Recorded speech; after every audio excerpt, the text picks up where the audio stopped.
Hi, everyone.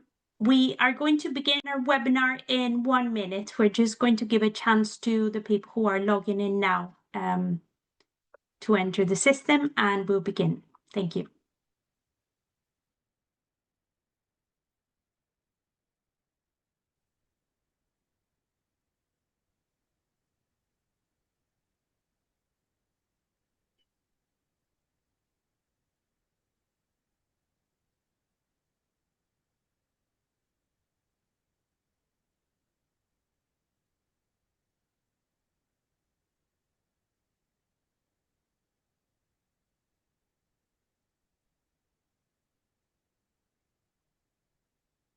Hello, everyone. Thank you for joining us today. A big warm hello from a very cold and frosty England, wherever you are joining us right now. My name is Catalina Powell, and I am Global Director for THE Counselor at BMI Times Higher Education. And as part of our professional development program, we bring you a brand new webinar for international education counselors from all over the world. And our webinar today is titled Help Students Find the Best Fit Summer Programs with the NSLC.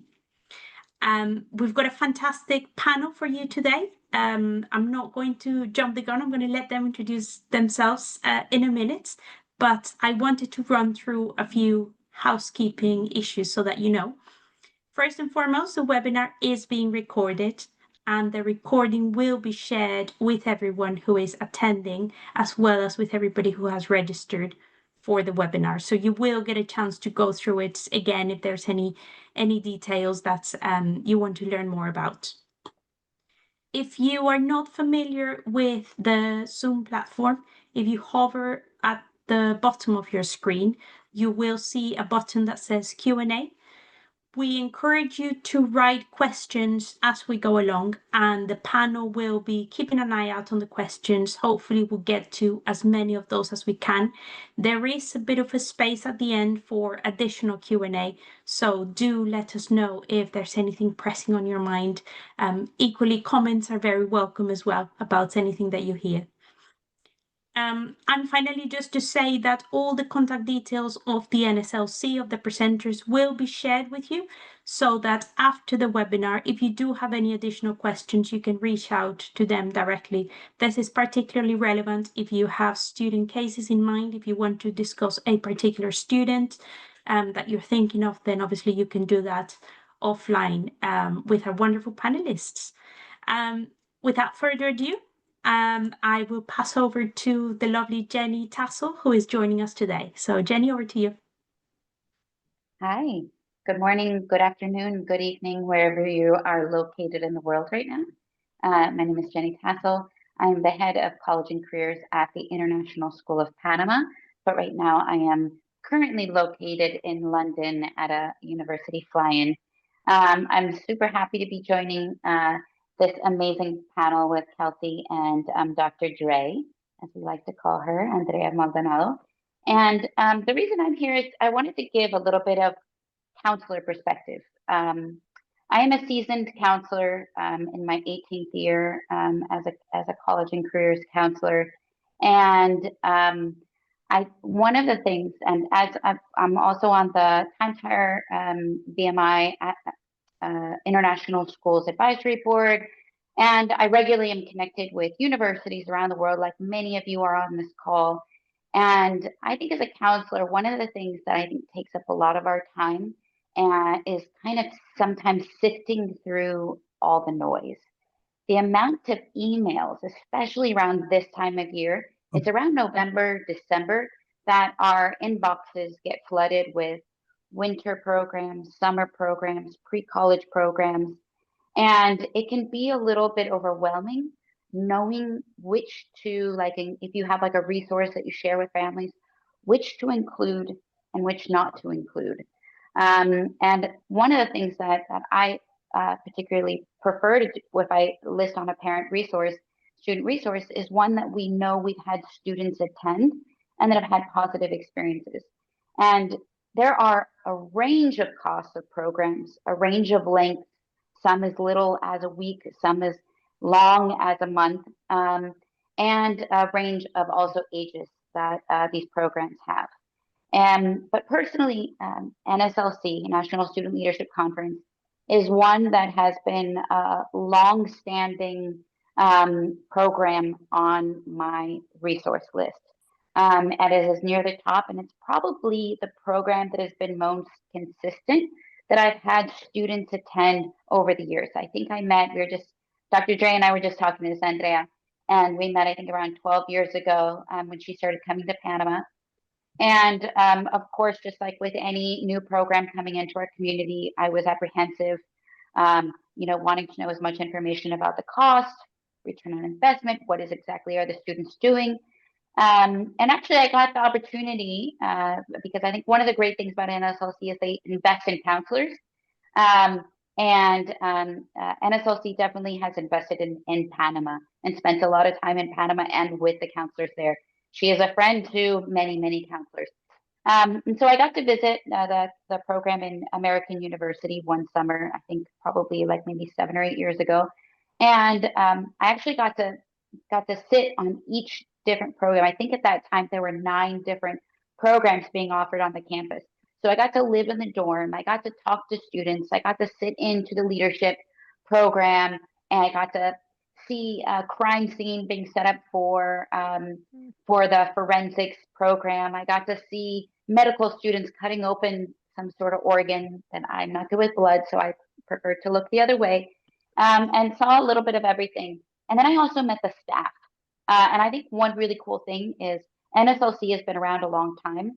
The program kind of feels like a little bit of a family, and the staff that has worked for NSLC has worked for NSLC for a very long time. And so that was kind of the start. But then I had students start to go. And I think one of the things as a counselor is also trying to understand with your students what is their objective for attending a pre-college program. And I think across the board, there are very few programs that I can think of off the top of my head where it's like, okay, if you go into the summer program, that's a feeder for the school. Very, very few. So one of the things I think probably a lot of us do is try to understand what their objective of that experience. Is it to experience a career that they may be interested in studying? And since most of these programs are in the US, I think they have one in the UK now, but most of them are in the US. Even if a student is interested in going to the UK, it may be a good option for them to go to the US or staying in their own country because they can experience what it is to study that career. So if that's their objective, is their objective to get the experience of living on a college campus and seeing what that feels like in the US or possibly the UK. But trying to help them also understand that this is more for their benefit and their own growth than as a pathway to get into the university. Because really, what I hear when students come back is what they learned about themselves, whether it's, oh, I now know I want to study law and advocacy, or I know I want to study international relations, or I spent a summer at this specific university and it was a little too big for me, and now I know I don't want to study there. Okay, perfect. As long as they had some sort of aha moment. So just as we go through that process with them, and then we try to pair them up with a appropriate program, I think that's the really good thing about NSLC. It's kind of like a Goldilocks program. It's not too long. It's not too short. I think they're about 9 days, if I remember correctly. I think there's maybe ones that are a little bit longer, maybe ones that are a little bit shorter.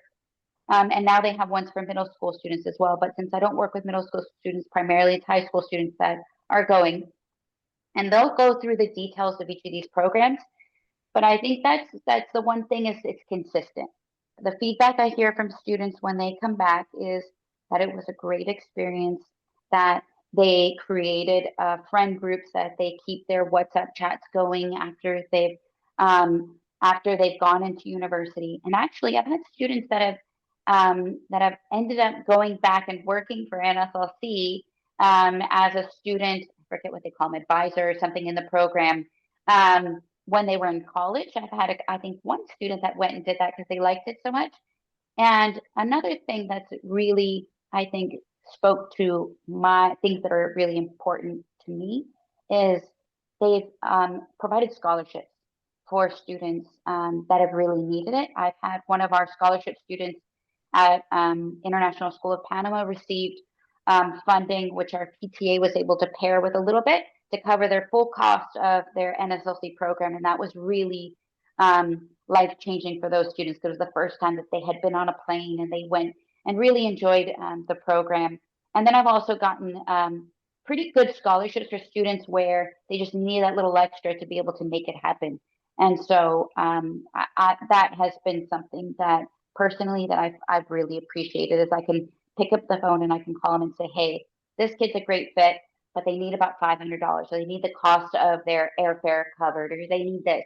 And it's been most of the time we've been able to get something that has helped. So that for me has been something that's really spoken to my heart and what's important.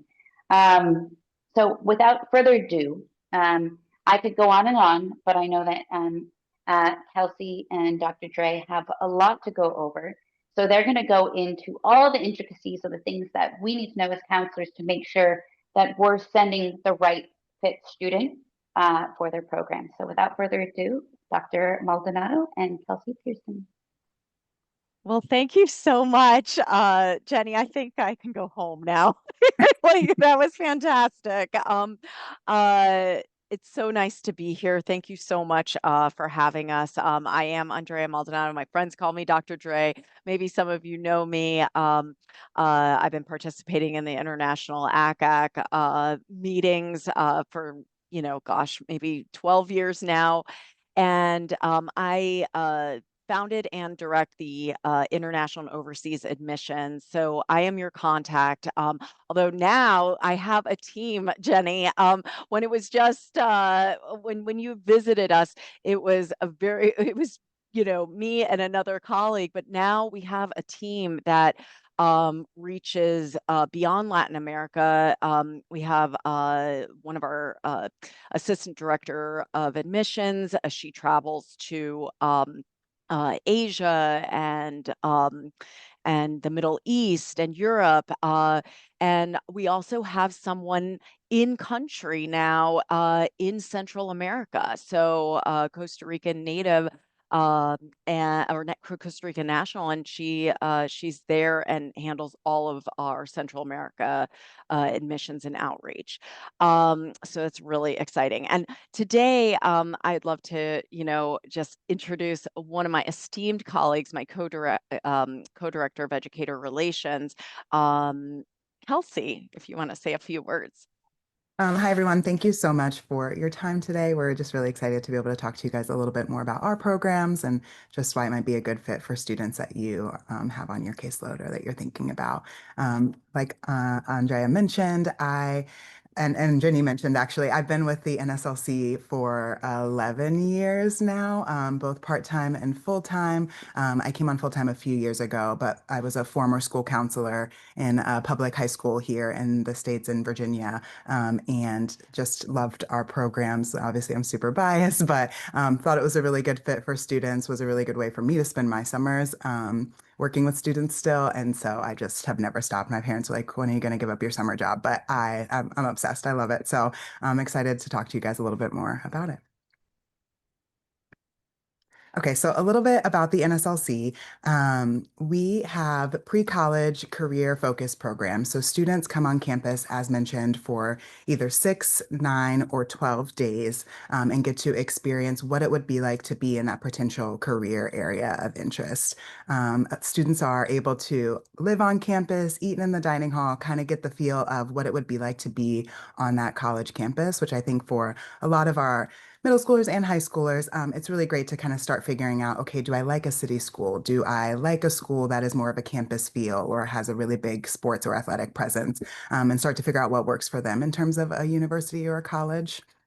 Students come from all over. About 70 different countries are represented, and we'll talk about that in a little bit. But they're able to kind of see through themselves and through others what leadership looks like, how they want to show up as an individual, but also as a leader in this field and then beyond. They meet with different professionals in the field, guest speakers, lecturers, professors, that kind of allow them to see like behind the scenes what it would be like in that industry. So they get to go to an office building or hear what that person's day is like. I always love when someone always asks the question, how much do you make? And like people are always really forthcoming with that. And so really getting to see what it would be like to be in that career and if that makes a good fit for them and if it feels good for them. We have 12 different universities that we partner with in the United States, and then, as mentioned, one in the UK. And then we've been around for 36 years.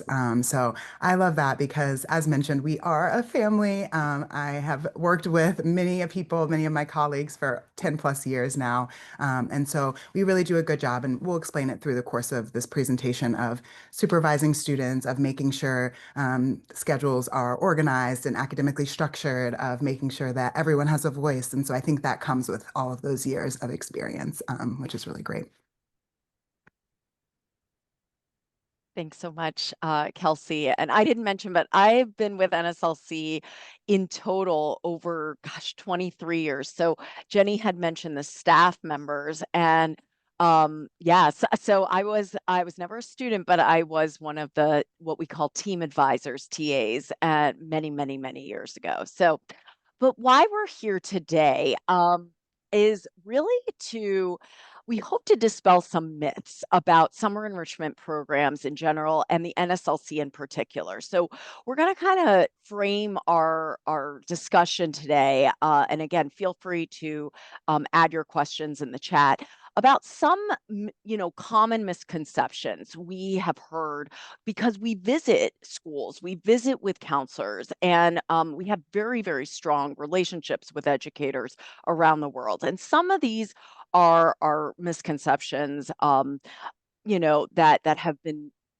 addressed and to us. So we wanted to kind of take that time to talk a little bit about each of these myths. So we'll start with the first one, which is this, this kind of antiquated notion of pay to play. And that is sort of the notion that everyone who can pay gets to play, right? It's, if you have the money, you can attend and go into a summer enrichment program. It's kind of an antiquated term. Recently an independent college counselor actually commented to me recently that she resents that term, pay to play, given that she doesn't see her own services in the same light. And right now, I mean, it's so uncommon to find programs, educational programs and services offered at no cost today, whether those are offered by universities, third parties like the NSLC, private organizations, or even independent counselors. So, but as Jenny was saying, it's so important to see what your return on investment. And we do see all of our pre-college programs to be an investment. And not every student is a good fit for every program. But again, the idea that everyone who can pay gets to play is actually not true. Every student who is accepted to the NSLC is actually vetted by an educator. And for international students, I've heard a lot of questions. Well, you mail invitations to everyone, and market exclusivity. So there is this is another myth that's kind of tied into the pay to play. Actually, right now, none of our international students are coming to us through invitations that we solicit. They're coming from nominations, from educators like Jenny and other educators around the world. So every student who comes to the NSLC internationally is really coming to us because of you, because you have seen a student who actually has, the academic background, the leadership potential, and you can see some of the criteria that we look at.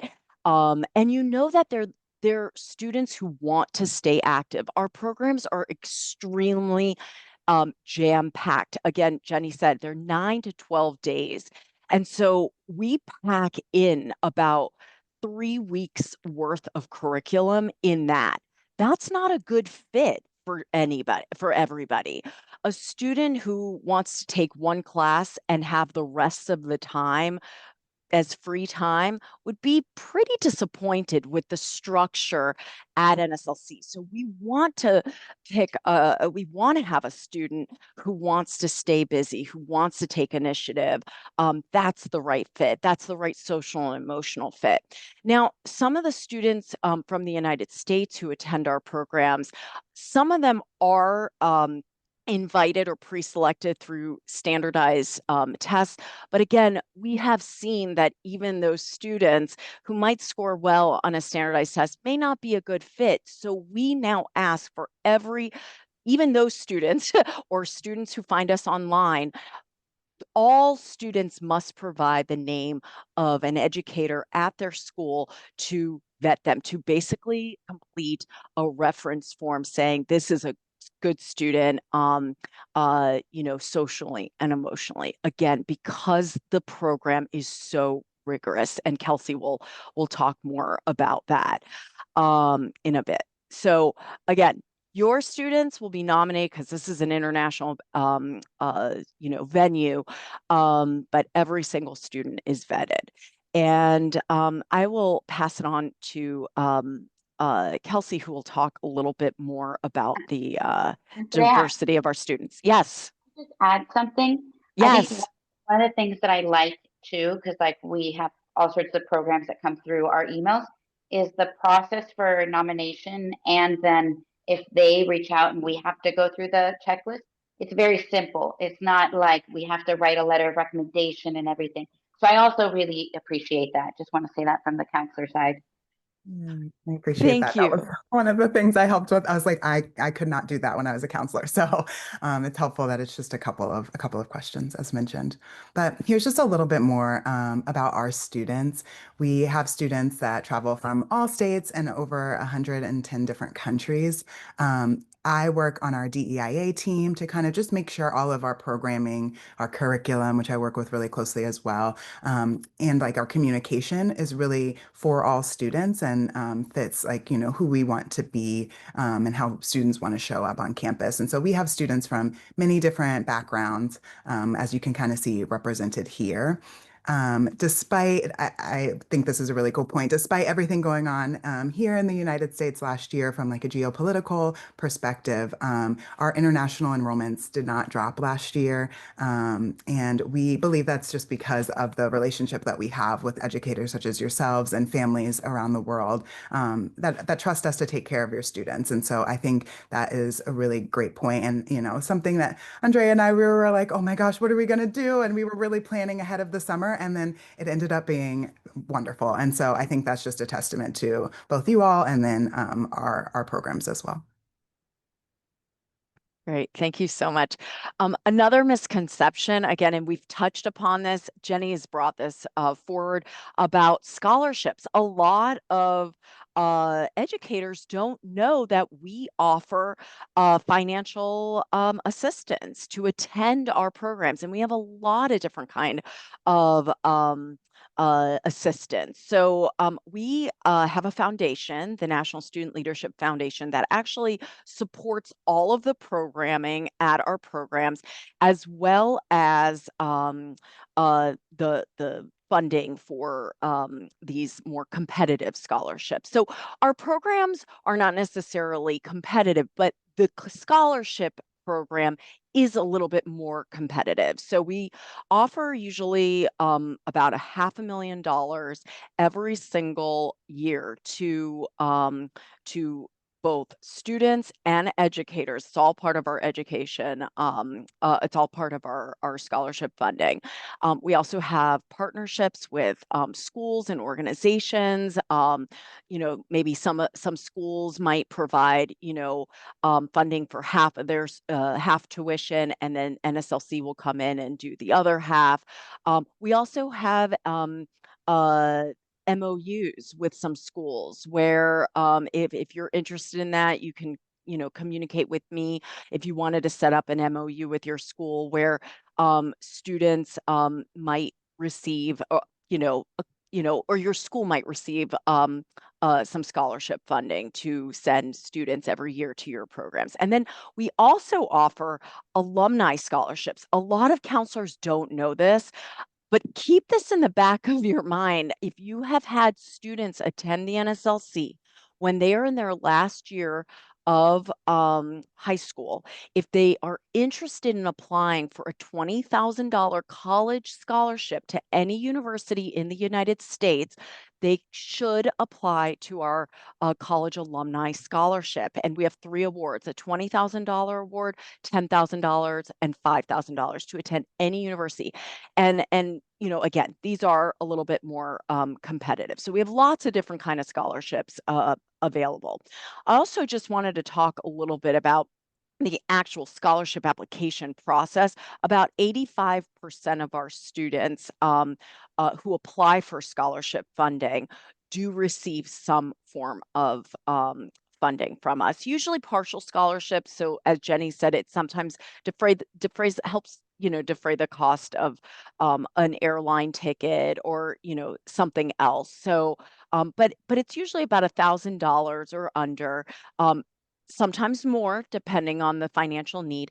And this is a fantastic experience and exercise for your students to do as a freshman, as a sophomore, junior. They'll have to write a couple of essays. They'll have to get an educator to complete a recommendation letter. And this is just a wonderful way for them to start a draft of their personal statement for common application, later on. So, and if students do not receive a scholarship or the amount that they receive is not enough for them to attend the program, they can cancel their registration and get a full refund of anything that they've paid. So really, by encouraging all of your students to apply for scholarships, you're giving them an opportunity to get some practice on how to, complete a college application. Okay, so this is another point with, talking about scholarships and the tuition. We do get, questions, gosh, your programs are so expensive.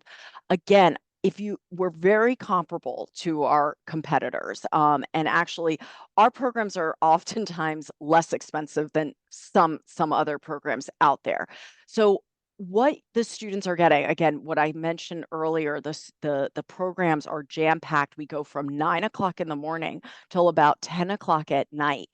We don't offer a lot of free time. Free time is built around mealtime. So the tuition that students are paying, or their parents are paying, really like covers all of it. It covers the housing, the board, food, all the transportation to and from all the field trips, because we do have a lot of field trips that take place outside of the universities. So students can go visit government institutions, businesses, hospitals, that are related to the career. Also, social events. We have tons of those as well. And then again, because, and Kelsey will go into detail about the ins and outs of the programming as well as the staffing, but we want to make sure your families know that their students are very well protected by our staff members. So we have, I think 9 students for every staff member. And I think parents really like that structure. They know, they trust that their students will be taken care of. So for everything that the tuition includes, that's a lot.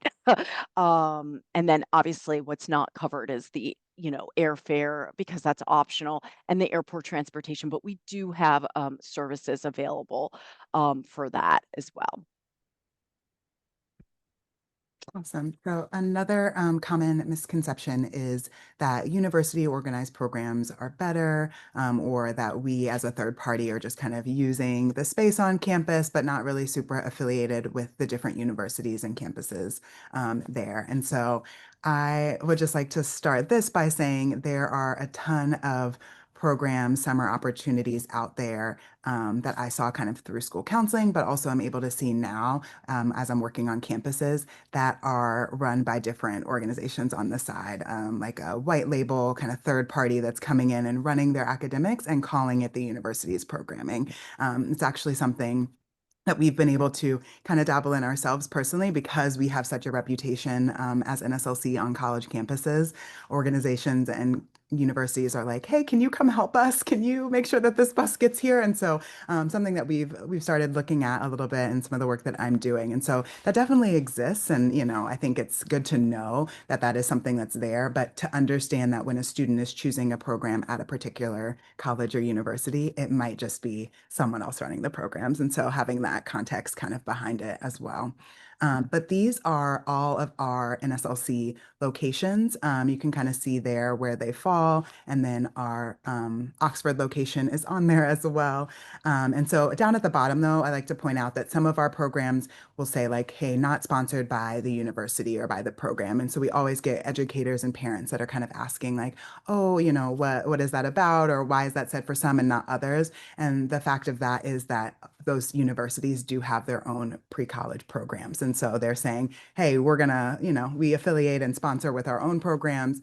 NSLC is not one of those. But the other programs, which is a majority, are programs we've been at, are universities that we've been at for over 10 plus years and have really good relationships with people on campus. And so while we are not their program today, we work really closely with them. I'm able to, at Duke specifically, because I was there in the past, reach out to admissions, reach out to nurses on campus if I need something, because we work so closely together. So there is that common bond. Another misconception is that our professors don't work at the universities where we host programs. And I would say there is some truth to that, and I think in a good way. We hire professionals and professors in the field that make the most sense, that are able to dedicate their time in the summer. A lot of people want to get out of town in the summer and go on vacation, but also that feel like they're a really good fit for our programs that help students to learn all that they can in that particular career field of interest. And so my example here is one of our guest speakers. He's a good friend of mine. His name is Andy Clark. He is in the photograph there. He works at DePaul University in the business department. He has worked in the business department probably longer than I've been alive, and just has been doing a lot of work building that up. His true passion is sports management. I'm a former athlete myself, and so we've kind of bonded over that. And in the last 5 years has created a sports management program department specifically at DePaul. And so he is our professor for our sports management program at Columbia and at Duke. Because he has that experience of running classes all the way from the beginning of their freshman year, all the way to their senior year courses in specifically sports management. Whereas if we would have just chose a professor at Duke, we would have someone that is in our business program that really can't speak to, making deals and working with agents and different things like that. And so I really think it helps students to be able to hear a little bit more firsthand what that profession looks like, to get lectures that are super, super relevant to that profession, and to network with people that are in that field. We have had way more students than I'd like to admit go to DePaul because they believe in what Andy is talking about and his sports management program. And so I think that's a really good fit because that is not offered everywhere and at every university. So just one way that I think we do a really good job bringing in professionals and guest speakers that are in that field, are invested and in that area. So another common misconception that we've kind of already touched on, so I'll go through it a little bit quicker, is that we supervise our students, that is a rarity in summer programming, that students are dropped off, they attend a course from 9 to 4, and then they have free time and they're eating on their own or wandering around the city. And so I like to show our sample schedule to all families and students and educators because we do, as mentioned, pack our days. Students are in activities from 9 a.m. to 9 p.m. As a former educator, as a school counselor, I love high school students. I think they're so wonderful, but I know that they need to be supervised. When students have free time and they're able to wander, especially in a new environment or a new place in a new city, that's when people get into trouble. And so we do a really good job, I think, of making sure that our students are supervised, are with our staff members, while programming is happening pretty much all day. We do room checks at night once programming has ended, and then our staff sleeps on the floor, not physically on the floor, on the same residence hall floor building as their students. That way they're just able to keep an eye. And sometimes, nothing is needed and everyone goes to sleep because we're wiped out is 99% of the time. But every now and again, someone needs water or a Band-Aid or, honestly gets sick and needs a little bit of extra help because parents aren't there. And so I think our staff does a really good job of providing that mentorship during the day, of academic support, of helping to learn the career area, but then also that friend, parent kind of mentor in the evenings where they're able to be like, did you wash your clothes? What are you wearing tomorrow? Because your shoes were wet from the trip this morning. So helping them to kind of just start game planning what it looks like to be an adult, a young adult on a college campus. Another common misconception is that colleges don't care about summer programs. So, kind of speaking to this group, we know that to not be the case, but just thinking through the importance of summer programs for learning, if this is a career area that might be a good fit for you. A lot of a lot of schools, and I worked at a public school, don't necessarily have courses that allow students to touch and feel what it might be to be like an engineer or an architect, because those just aren't available at a smaller school or at a school with less resources. And so I think our programs allow students to be able to see firsthand and through, simulations and experiences, do they like this thing? And I truly love, and it might be a little sick, but I love when students come and they're like, actually, medicine is not for me. And I'm like, I'm so glad we figured that out because med school is a lot of money and a lot of time. And so I'd rather you figure that out now over 9 days than, go through that whole experience and then realize, oh, this is not for me or blood grosses me out. And so we have a ton of different programs here. I'll put them up so you guys can just take a look, and then definitely encourage to ask questions later and we can kind of speak more to our individual programs that students can choose from. I think one of the big things about these programs too is that students, like we mentioned, can start thinking about college essays and have this experience to fall back on. So when a university asks, why do you want to study law and advocacy, rather than just saying like, oh, I'm good at arguing, or my parents have always said I should do law, they can say, I did this program, I did a mock trial in a courtroom. It made me super nervous, but I did a really good job at X, Y, and Z things, and I want to, perfect those skills. And so I think that speaks a lot more to why that career might be of interest to them than just, oh, I thought it might be a good fit. So as you can see on the side there, we have our high school programs, and then we have our middle school programs below. In our high school programs there, we have our commuter option, which is our day programs. These are relatively new this past summer, actually, and they went wonderfully. And so we're going to do them again this year in various cities. They are just that students come and they can experience our programs on a slightly smaller scale from 9 a.m. to about 5 p.m. They do not live overnight. They can choose a couple of different options, and they just kind of get to experience what that career area would be like in a specific city. They are cheaper, and so I think that is a really cool option for students and families as well. And then also just something to consider for our international folks here is that a lot of students, not a lot, but we saw some students last year that wanted to try a program in a different area. And so them and their families actually came and stayed in, LA, for example, was one of the locations while the student went to the programming during the day. And then they did their own kind of stuff in the evenings and exploration at night. And so that's a really cool option as well, if what you're looking for is not located in a city that you're like, this would be a good fit for me. So. And finally, our leadership. a lot of times students, have this misconception. Wait, there was leadership in the program?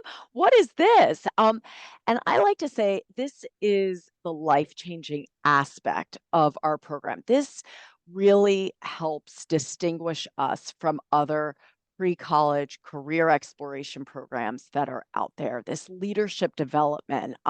We have on all of our university sites, we have a TED Talk style facilitator, and they're facilitators. They're professional speakers who work with the students on all these different modules that offer these students the social and emotional skills, the life skills that are needed to be successful in life. And oftentimes, I'm not sure students don't know or the educators don't know that this is a part, of our curriculum. But it really is, it's the foundation of our curriculum. And it's woven in all of our academic programs. Team building, communication styles, conflict resolution, empathy, resilience, all of these great life skills. And it's often this that students come back and say, Miss Jenny, this was my best summer ever. And it's because of this component where students learn perhaps for the first time who they are. They get a chance to take a look at who they are as individuals and how they want to improve their communities that they want to, that they live in. So I wanted to make sure that is expressed about our leadership curriculum. And then, Kelsey, we're going to show a video, our newest video about international students.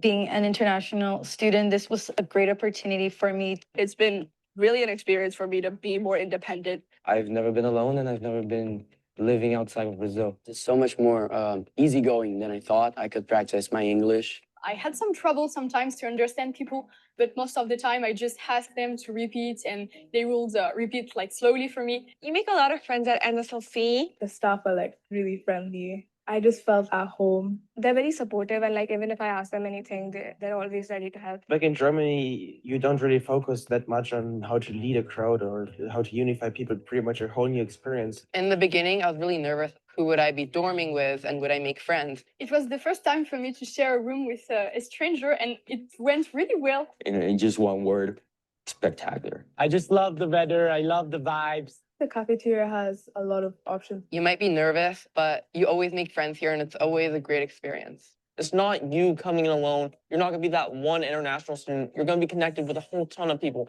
from everywhere across the world. One of the most amazing experiences of my life. Awesome. I love those videos, and we have a domestic version, so I don't watch the international one as much, but they just make me so excited. And I recognize students every time, which is really fun. So I know there was a question in the chat about how students apply. Our application is online for students. We've been up and open for a couple of weeks now, about a month, and so students can go online, they can apply there. But also something that we wanted to point out for you all is that you can nominate students that you think might be a good fit. So we kind of talked about this earlier, but ideally we're looking for high school students, middle school students that have a B average, thinking like a 3.0 if your school kind of uses that metric, and then some demonstrated leadership potential. And that is not necessarily like captain of their team or, head of mock trial, but when we're thinking about those leadership components that Andrea just mentioned, we want students that are open to that, want to be good leaders. We do lots of simulations and hands-on things. And so it's really helpful when students are amenable, they want to focus on themselves, want to get to know others, want to work on this thing. And so that leadership kind of quality. You can reach out to us at educator.info@nslcleaders.org. It's on the screen there to get your NSLC ID. once you have your ID, you can go to a webpage that we'll send you, and you can nominate students one by one if you would like to, that you think might be a good fit for programs. And so asks pretty low and information about the student, their name, their email, and then their graduating year is kind of all we need. And we can kind of take it from there. And we typically reach out to students and say, hey, this educator has nominated you. They think that you might be a good fit. Go check out our programs online, and then kind of do all of the work from that end. Students that are nominated kind of fast track through the enrollment application process. They don't have to do that grade verification that was mentioned earlier, because we assume that if you're nominating them, they're already a good fit. We don't have to go and double back on that. And so allows them to get their kind of first choice of program and dates that work, because students have really packed summers. And so we want to make sure that they get, the program that fits best for them. So like I said, you can email us. It is me and a few other colleagues that check that very regularly. So please feel free to reach out for any questions that you have, but also to get that ID. And then if you have a bunch of students that you want to nominate, we do have an uploader on our side, so we can just take a list from you and then upload that if that's easier as well. I'm trying to make things easier. We know you guys do so much for your students, and so want to make sure that you're not spending a ton of time typing things in for us. That just makes the work harder. So that is all we have about our programs. Go ahead, Andrea. And I'll just say, if you want to scan that QR code, that actually will go into an interest form that I will receive, and then I can distribute. We can keep in touch with you as an international educator, and I can put you in touch with the admissions representative at the NSLC who works in your country or territory. And there was another question in the Q&A that, is leadership, a big component of all of our programs? Yes, we do have one program that's called Leadership and Service that it's even more so, it's more of a focus, but leadership is woven into all of our programs. All business students will receive leadership, medicine students, law students, they'll all receive. The Leadership and Service program is a wonderful program for students who are interested in perhaps, a social impact, community outreach. They do get community service hours in that program. And they learn how to write community grants. So that's something new that we offer in that leadership and service. But all the other career-oriented programs will have the leadership component. And I just wanted to add one thing. And if this isn't as much of like a seal of approval, and I actually haven't even told Andrea this, that my own daughter is applying for a program this summer. So like I will send my own child to the program. I feel confident about that. Thanks, Jenny. I do see we do have questions about fee waivers for students.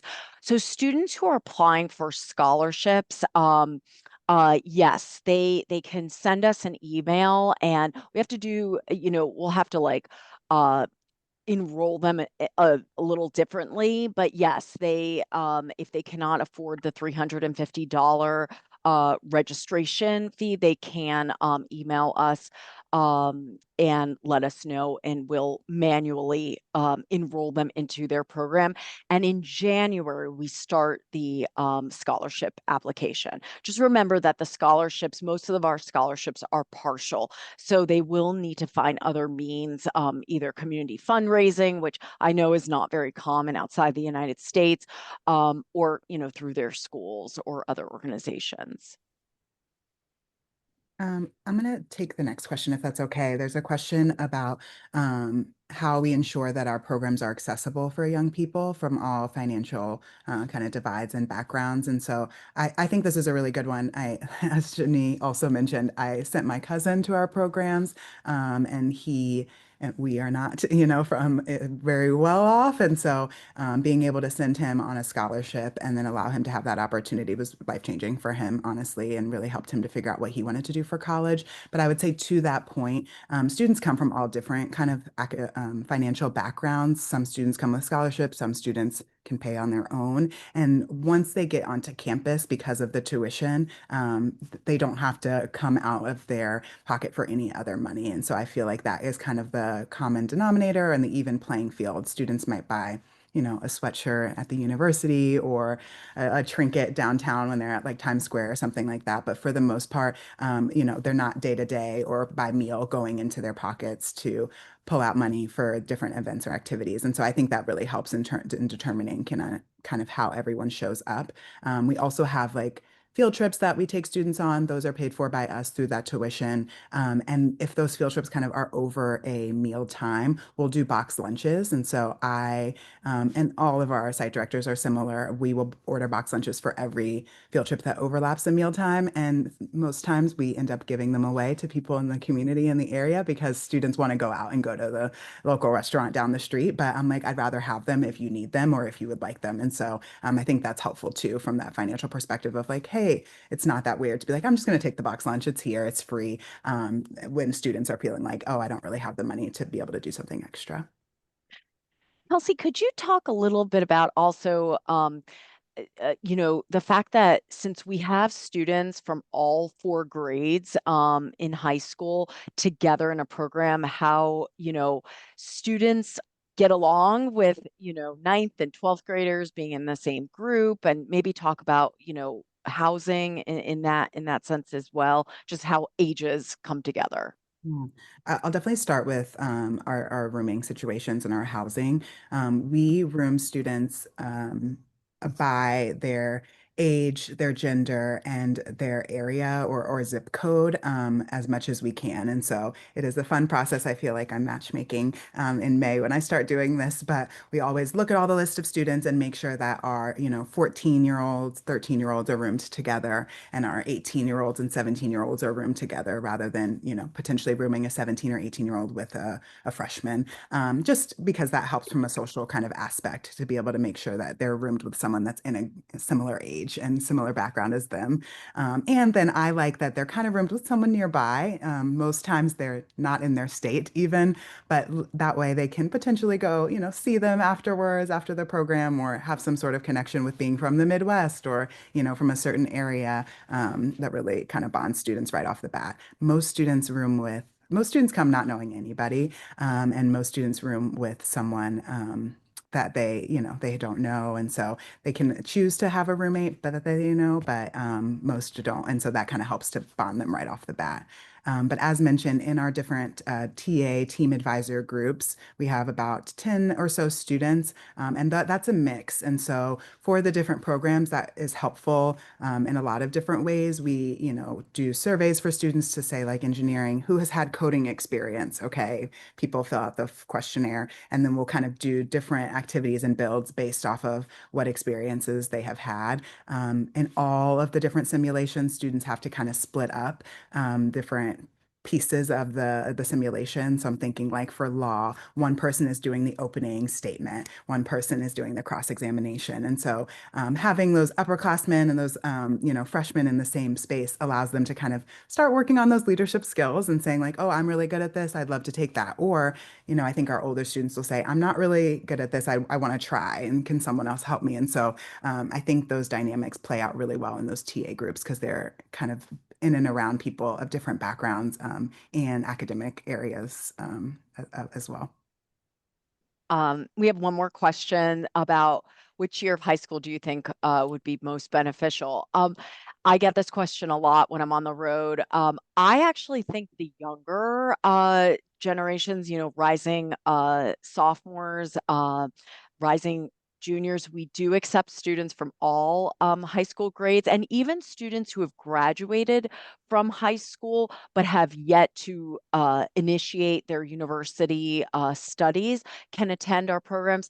But I think the earlier the better because a lot of these students we're seeing um, have these ideas of, oh, I want to be a forensic scientist because, you know, I just love CSI Miami, you know, and they come to our program and realize, wow, this isn't what TV says it is, or, you know, medicine and healthcare. And like Kelsey was saying, you know, better to find out this early on at 14, 15, then find yourself, you know, in a pre-med program at 18, 19, realizing you're in the wrong fit. So I say the earlier because then that gives students an opportunity to test drive, as we say it, different careers throughout high school.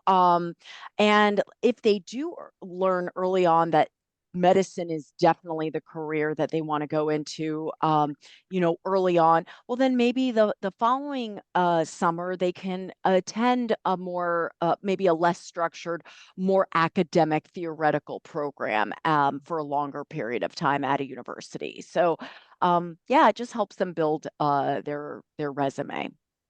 Would you agree, Jenny? Oh yeah, totally. 100% agree.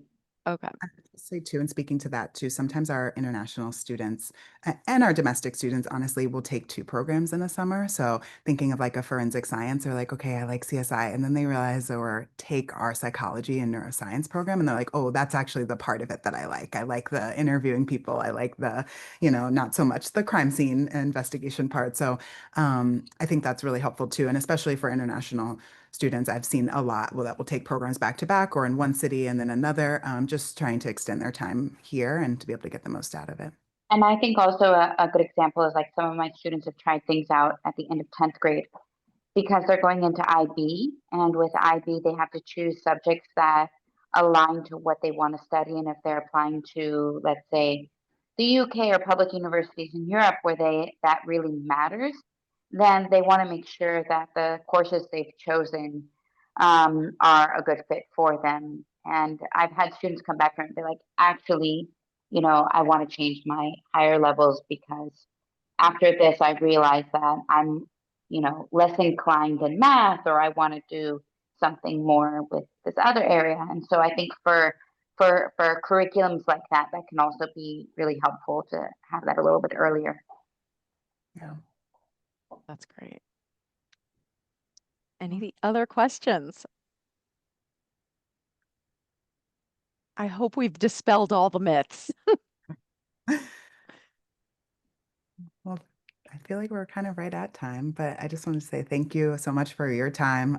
If you were on and available today, thank you for taking the time to listen to it later if you're in that situation as well. It just means a lot to be able to talk about our programs and give you something, as mentioned, that you can kind of put in your back pocket when helping students think about what might be a good fit for them. Thank you. Thank you so Thank you, much, Jenny. Kelsey, Andrea, Jenny. What a wonderful webinar. A lot of food for thought. And my goodness, what better seal of approval than Jenny saying that she's sending her own daughter to NSLC. So if that doesn't convince you of the quality of the program, I don't really know what else would. But thank you so much for a great discussion. It's interesting. Summer programs are always, there's a lot of myths. So great to go through a myth buster exercise and put all of those facts out there.